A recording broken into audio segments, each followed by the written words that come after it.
Alors une alerte pendant la nuit du Seder, une alerte au milieu d'Afikoman, c'est une question qui pourrait éventuellement se poser cette année malheureusement, même si on souhaite, on prie que Bezrat Hashem, l'El Shimurim, on est protégé de tous les mazikim, mais théoriquement c'est une question qui pourrait éventuellement se poser, et donc il y a des enjeux halachiques qui peuvent se soulever, il y a des questions qui peuvent se poser.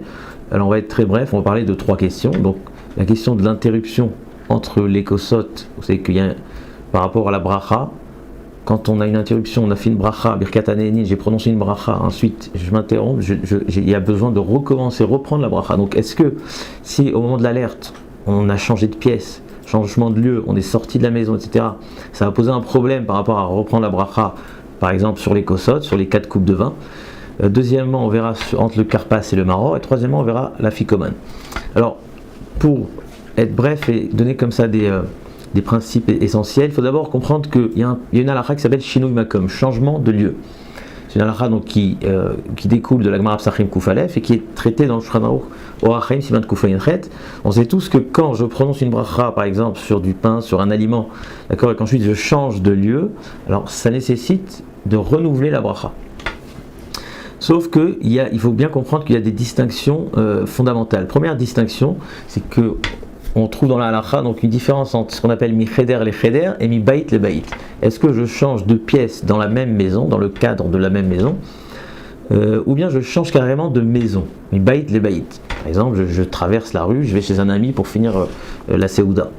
Et donc il y a une différence où tant qu'on est dans la même maison, en tout cas sous le même toit, alors le changement de pièce, a priori il faut éviter, mais si on a changé de pièce, alors ça ne nécessite pas de renouveler la bracha, ou du moins si j'avais la kavana, en tout cas de manière sûre, si j'avais la kavana, si j'avais l'intention quand j'ai prononcé la bracha de changer de pièce au milieu du repas, ou si c'est courant, c'est habituel, il n'y a vraiment aucun problème. Mais même si c'est pas courant et j'avais pas l'intention, les ratrila, a priori il ne faut pas le faire, mais si je l'ai fait, je ne dois pas reprendre la bracha. Alors que si je change de maison, j'ai traversé la rue, j'ai été chez un ami, je suis sorti de l'immeuble, je suis re-rentré, même si je reviens.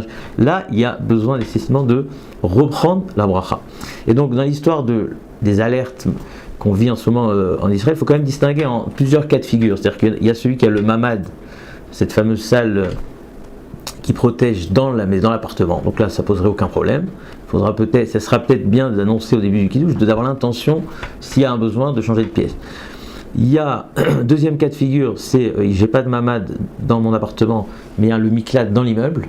Donc vous savez, dans l'immeuble, en bas de l'immeuble, il y a ce miklat, cet abri. Alors là, on ne sait pas exactement si c'est comme cheder les cheder, changer de pièce dans la même maison, ou ça s'appelle déjà sortir de l'immeuble. Si je sors de chez moi vers la cage d'escalier, dans les Gdolé Aposkim, c'est dans les grands décisionnaires, c'est discuté. D'un côté, le Rav Eliashiv, le Rav Ozin, ils comprennent que ça s'appelle sortir de son immeuble, alors que le Rav Ben Zion Abba Shaoul ou encore le Rav Shlomo Zalman Auerbach et d'autres considèrent que non, c'est considéré encore comme, étant donné que c'est le même toit, on est resté sous le même toit, c'est comme changer de pièce dans la même maison. Donc ça va être deuxième cas de figure, mais le troisième cas de figure le plus embêtant, c'est comme par exemple chez moi, il n'y a pas de ni miklat, ni mamad à la maison, ni miklat dans l'immeuble, il faut sortir de l'immeuble pour aller dans un miklat collectif, un abri un peu collectif. Donc là c'est vraiment, je sors, je traverse la rue et je vais chercher mon abri. Donc, il faut quand même avoir cette distinction bien claire. La deuxième distinction qui est très intéressante, c'est le Rama. Dans Siman Kuf Ayin Chet, je crois qu'il n'est pas d'accord, mais le Rama, il nous pose comme distinction fondamentale entre le pain et les autres aliments. Ou pour être plus précis, entre tout aliment qui nécessite une bracha finale sur le lieu de la consommation, d'accord, comme le pain, on a besoin de faire Birkat Hamazon sur le même lieu de la consommation du pain, alors que les autres aliments, on ne nécessite pas forcément une bracha finale, une bracha acharona, sur le même lieu. Donc le Rama nous dit que tout ce qui est considéré comme changement de lieu, comme interruption sur la bracha, c'est uniquement sur des autres aliments qui ne nécessitent pas de bracha sur place. Mais le pain qui nécessite une bracha sur le même lieu, là, aucun déplacement va être considéré comme une interruption. L'idée, c'est que le fait d'avoir besoin d'une bracha finale sur le même lieu, ça relève sur la propriété, sur le caractère de cette consommation. Le pain, c'est une consommation qui est très fixe, très forte, c'est une seouda, et donc elle n'arrive pas à être interrompue par le simple fait d'avoir changé de lieu. Alors c'est vrai que le Shulchan Aruch n'est pas d'accord. En réalité, c'est déjà une marloquette dans la Gemara entre Rav Shechet et Rav Frizda. Le Rama, il a tranché comme Rav Frizda, le Shulchan Aruch, il est posé comme Rav Shechet. Mais au niveau halakha, on retient quand même le Rama parce que la plupart des décisionnaires, même dans le monde Sfarad, vont dire qu'on va pas se suffire du Shulchan Aruch pour nécessiter une nouvelle bracha. D'accord, vous avez le Kaf HaChaim sur Siman Kufay Inchet, le Ben Ishraï dans Parashat Balotra, le Yalkut Yosef, Ramandel Chayou, tous ils se mettent d'accord pour dire que on compte sur le Rama, c'est-à-dire qu'on tient compte de la vie du Rama pour dire que même sur du pain, sur du pain, si j'ai changé de lieu, concernant du pain ou tout aliment qui nécessite une bracha sur place, le changement de lieu ne crée pas d'interruption et donc je ne vais pas devoir reprendre la bracha. Donc ça c'est les deux distinctions qu'il faut avoir clair. Donc si on veut en découler au niveau des cas de figure du lait à la seder, donc vous savez tous que les Arba Kosod, les 4 coupes de vin, chez les Ashkenazim on fait une bracha, on reprend la bracha pour chaque coupe. Comme la Shida du Rif, où chaque coupe c'est une nouvelle mitzvah, ou bien parce que la Haggadah c'est un Efsek, comme dit le Gaon de Vina. Mais chez nous les Sfaradim c'est pas comme ça, on fait la bracha Tagefen que sur le kos numéro 1 et sur le kos numéro 3. Parce que numéro 3 on est après Birkat Hamazon, mais théoriquement on fait une seule fois Boré Peri Geffen. Donc là j'ai bu mon premier kos, ensuite il y a une alerte, je descends de l'immeuble pour me rendre dans l'abri collectif, et ensuite je reviens. Est-ce que je vais devoir reprendre le Boré Peri Geffen pour le deuxième kos? Alors, ça va dépendre, est-ce que dans le premier kos j'ai bu un révit ou pas? C'est que dans les Arba Kosot, a priori il faut boire un révit.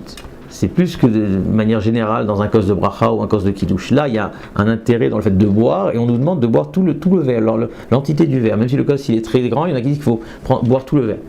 Donc en tout cas un révit, ça c'est clair que c'est les khatrila. Bedi Avan, même Melo Lugma, le plein de la joue, ça pourrait suffire. Alors pourquoi ça va changer? Parce que on a dit que le Rama il nous dit, et on s'appuie là-dessus, même nous les Sfaradim, que tout ce qui nécessite une bracha finale, il n'y a pas d'interruption. Donc, qu'est-ce qu'il en est pour les Shiva Taminim? Une boisson basée sur le raisin. D'après le Mishnah Berurah, c'est cité dans le Mishnah Berurah Kufaim Chet Memeh, d'après la plupart d'Acharonim, c'est considéré comme le pain, c'est-à-dire que ça nécessite une bracha à son endroit, dans son lieu, sur son lieu. Donc si ça nécessite une bracha sur son lieu, il n'y a pas d'interruption. Et donc même si je suis sorti vers mon abri à l'extérieur et revenu, il n'y a pas d'interruption, comme pour le pain, comme pour la matzah. Mais attention, si j'ai pas bu un révit, je me suis suffi d'un Melo Lugma qui marche pour l'Arba Kosot a posteriori, là je vais avoir un problème, parce qu'il n'y a pas de bracha acharona qui est nécessité sur place. Et donc là on revient dans les aliments où l'interruption va obliger d'une nouvelle bracha. Donc pour résumer, après le premier kos, il y a une alerte. J'ai dû sortir de l'immeuble et re-rentrer. Donc là, si j'avais bu un révit dans le premier kos, je ne vais pas devoir faire bracha. Si j'ai pas bu un révit, je me suis suffi du plein de la joue, Melo Lugma, ce qu'on appelle, je vais devoir reprendre la bracha. Deuxième cas, c'est une interruption entre le karpas et le maror. On sait tous que chez nous les Sfaradim, encore une fois, on fait la bracha Boré Peri Adama sur le karpas avec l'intention pour le maror. D'accord? Le Gaon de Vilna il n'est pas d'accord, il dit qu'il faut faire Boré Fachot et reprendre Adama pour le maror, etc. Mais chez nous, c'est pas comme ça. Donc en tout cas, s'il y a une alerte entre le karpas et le maror, donc c'est un temps assez long, qui nous a obligés encore une fois de sortir, donc là c'est même pas du pain, donc c'est d'après tout le monde, c'est un aliment sur lequel l'interruption est clairement valable. Donc là il va falloir reprendre Boré Peri Adama. Alors Boré Peri Adama c'est toujours embêtant parce que le maror on le mange après le motzi, donc on ne sait pas, il y a un doute dans la halakha, est-ce que la bracha du motzi nous rend quitte sur la bracha du maror? Donc c'est pour ça que ce qui est le mieux, c'est juste avant la Seuda, juste avant de commencer les matzot, etc., de prendre un aliment Adama, de faire Boré Peri Adama et de se rendre quitte pour le maror qui va venir par la suite. Dernière question très intéressante, c'est l'afikoman. Alors l'afikoman, il y a une halakha très intéressante, pas très connue. C'est basé sur une Mishnah Psachim Koufraf qui nous parle du Korban Pessah. Vous savez que le Korban Pessah, on devait le manger, il y a plein de lois qui sont rattachées à la mitzvah du Korban Pessah. Une des lois, c'est de le manger Bechabura Achat. On doit être groupé, donc on doit s'inscrire dans un groupe et ensuite on mange dans le même groupe. Il ne faut pas changer de groupe, on a une interdiction formelle de changer de groupe au milieu. À partir de cela, la Mishnah nous dit une halakha très intéressante. Si je suis en train de manger le Korban Pessah et je m'endors, d'accord, je m'endors, donc on mange un peu tard, donc nous la fikoman, le Korban Pessah, ça arrive parfois, les femmes, les enfants ou même nous, on s'endort, et donc je m'endors un petit peu, je m'assoupis et je me réveille. Le Shulchan Aruch dans Siman Kufay dit on n'a pas le droit de continuer à manger. Pourquoi? Parce que si tu continues à manger après t'être endormi, alors ça a l'air, ça ressemble, c'est considéré comme shte chaburot, deux groupes. C'est une nouvelle consommation. Donc comme si tu as mangé le Korban Pessah dans deux groupes différents, donc ça c'est mauvais. Donc une halakha très intéressante. Alors il y a une discussion dans les Rishonim, est-ce que c'est que concernant le Korban Pessah à l'époque du Beth Amikdash, ou même concernant l'afikoman qu'on mange nous aujourd'hui le soir du Seder. Dans le Shulchan Aruch, il a tranché la halakha que ça concerne aussi l'afikoman.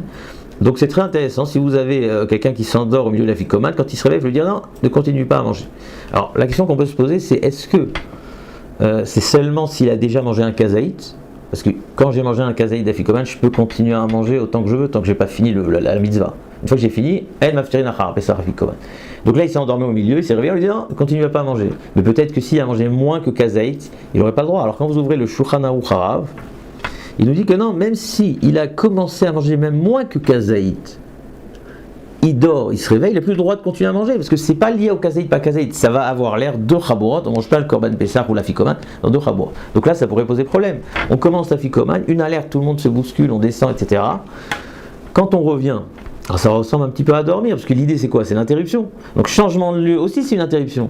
Donc si c'est une interruption, le changement de lieu, donc le fait de continuer à manger après être revenu du miklat, de l'abri, c'est deux chabourot. Et donc peut-être je ne vais pas pouvoir me rendre quitte de l'afikoman si je n'ai pas mangé un kazaït avant, je n'ai pas le droit de continuer.